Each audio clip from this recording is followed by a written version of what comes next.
In this video, we're going to talk about a couple of ES6 features that make it much easier to work with objects when it comes to creating objects and when it comes to accessing properties on an object. Then we'll take what we learned and we'll actually integrate it into the weather application to improve it. But to kick things off, let's go ahead and create a brand new file in the playground directory. I'm going to make a new one starting with the number 5, and we're going to call this 5-ES6 objects.js. In here, we're going to mess around with two new features. Then we'll take what we learned and integrate it into the weather app, and that'll be your challenge for the video. Let's get started with the easier of the two features, which is the object property shorthand. This allows us to add values onto an object with a shorthand syntax under certain conditions. So to kick things off and explore how this is going to work, let's make two variables. I'm going to create a const name and I'm going to store my first name. Now for this example, the variable names are important, so make sure to use the same ones I use. Next up, we're going to create a constant called user age, and I'm going to set that equal to my age. Now from here, the goal is to create a user object. So we're going to set that object up. We want their name and age coming from these variables, and I want to store their location, which I'll just set up right inside of the object definition.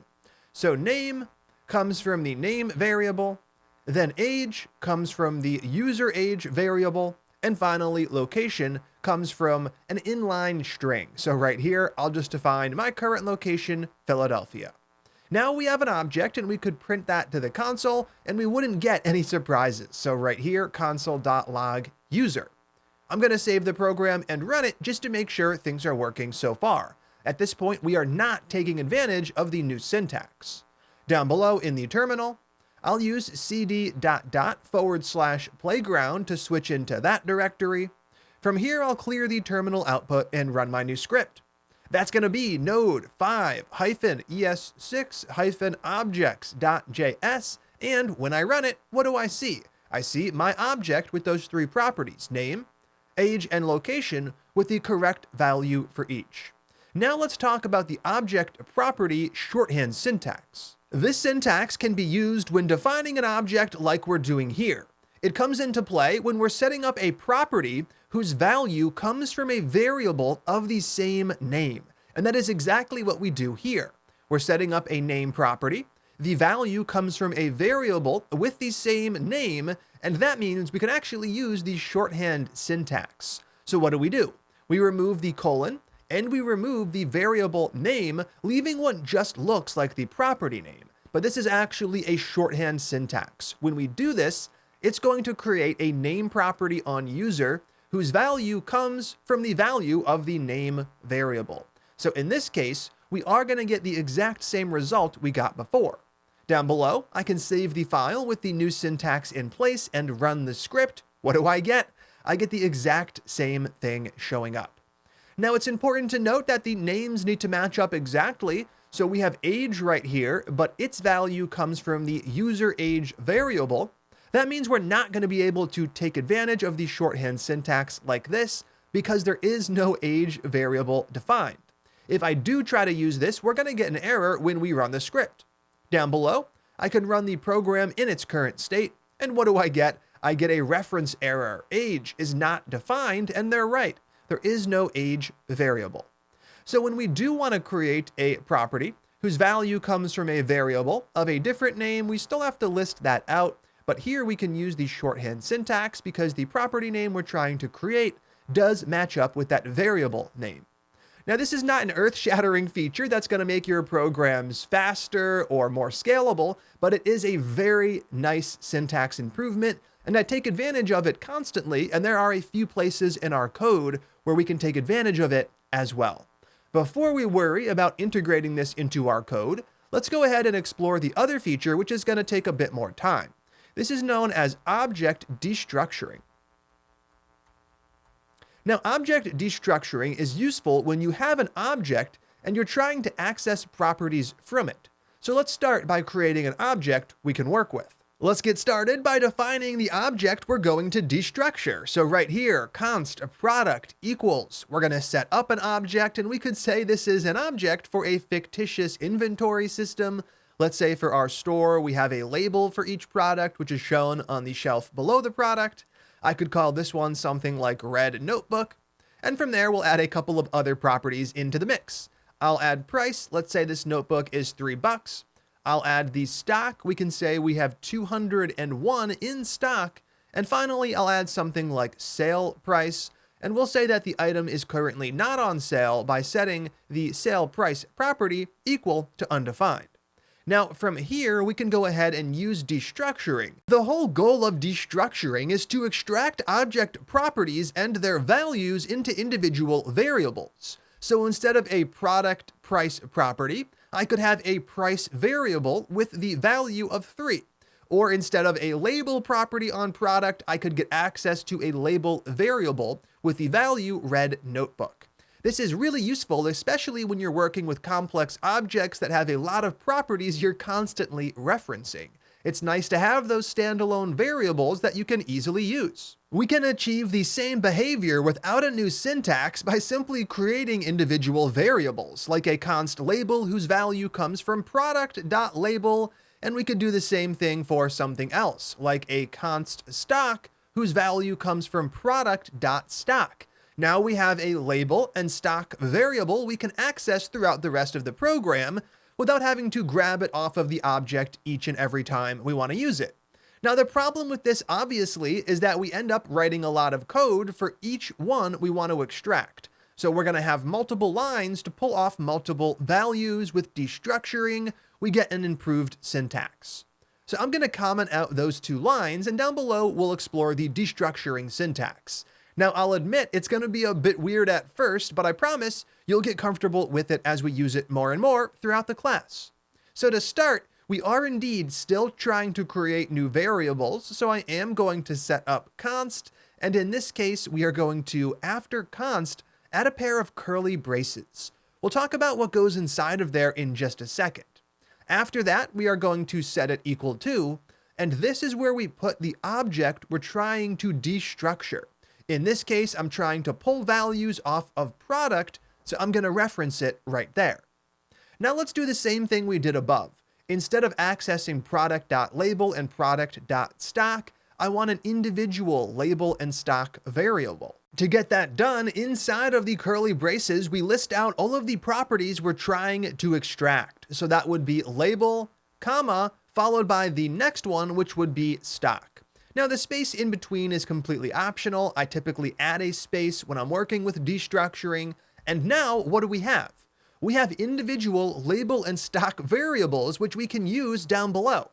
And to prove it, we're going to log them. So console.log label, followed by console.log to print the stock. And if we run the program, we're going to see that we do indeed get red notebook, followed by 201. Down below, I am going to rerun the program using the up arrow key and enter, and when I do, I get the 2 values that I just mentioned we would get.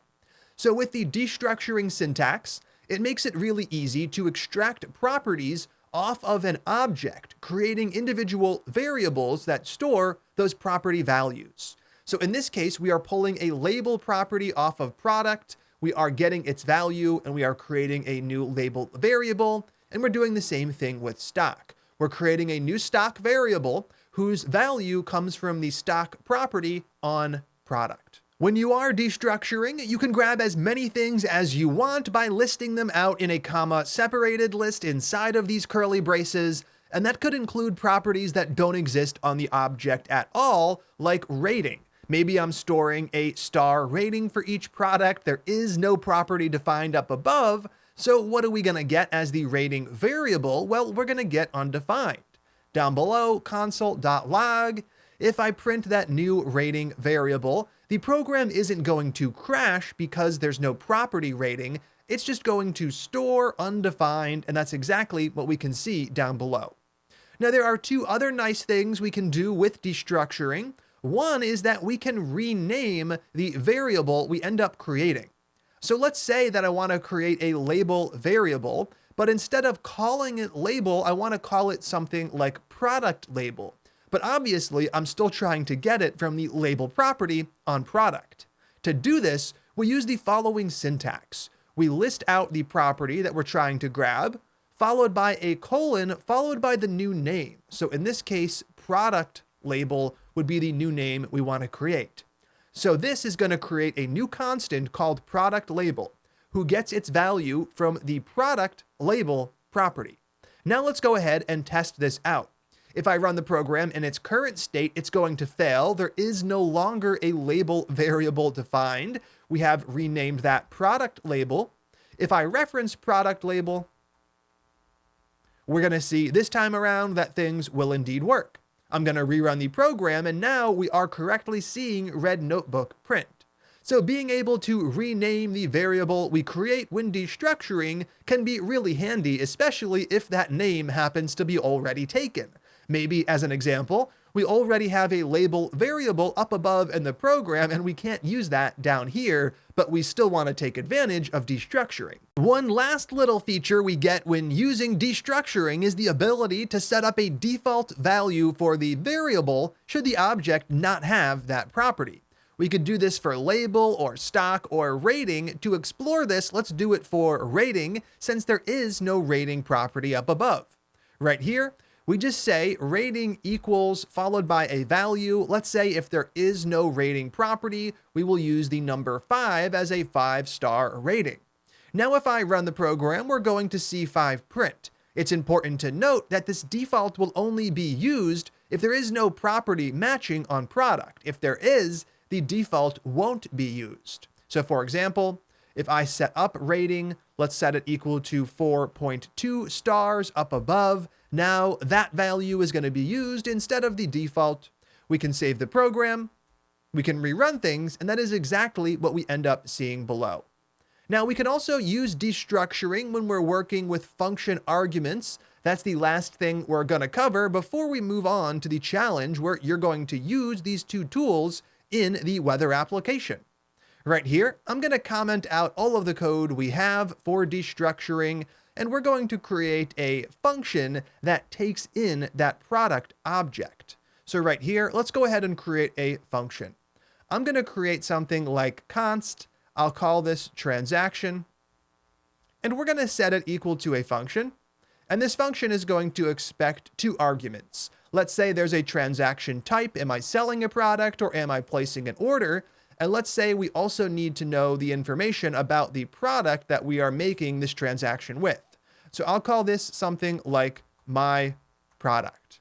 Now we can pass that value into transaction using a very basic syntax, transaction, calling it with those 2 arguments. Let's just use the string order as the first argument, and then we'll pass in our object as the second. So right here, we have an object as the value for my product. Now, if we wanted to destructure values off of that, we could just add a line down below. Const inside of curly braces equals my product, and I could destructure something like the label that would indeed work as expected. Now we have a local label variable we can use. But we can actually take things one step further and destructure the argument right here in the arguments list. So instead of giving a name for that argument, we simply set up the curly braces, and now we can destructure whatever we want off of that variable without ever having access to the whole thing. So right here, we're going to have access to just the values we choose to destructure. I could, for example, destructure label, and I'll destructure something else like the stock, 2 values that might be important when making an order, and down below we can use them. So console.log, I'll just print out the type, followed by the label, followed by the stock, just to make sure all of those variables actually exist. If I rerun the program down below, what do I see? I see the order type, I see my label, and I see the stock printing, all getting their values correctly assigned. So when we're using destructuring, we can destructure a standard object outside of the arguments for a function using the syntax up above. If we know that an argument is an object, though, we can always destructure it right in line. Both are perfectly valid, and we'll end up using both throughout the course. That's where we're going to stop for this one. Now that we know how to use the property shorthand syntax and object destructuring, in the next video, it's going to be up to you to use both in the weather application. I'm excited to get to that challenge video, so let's go ahead and jump right in to the next one.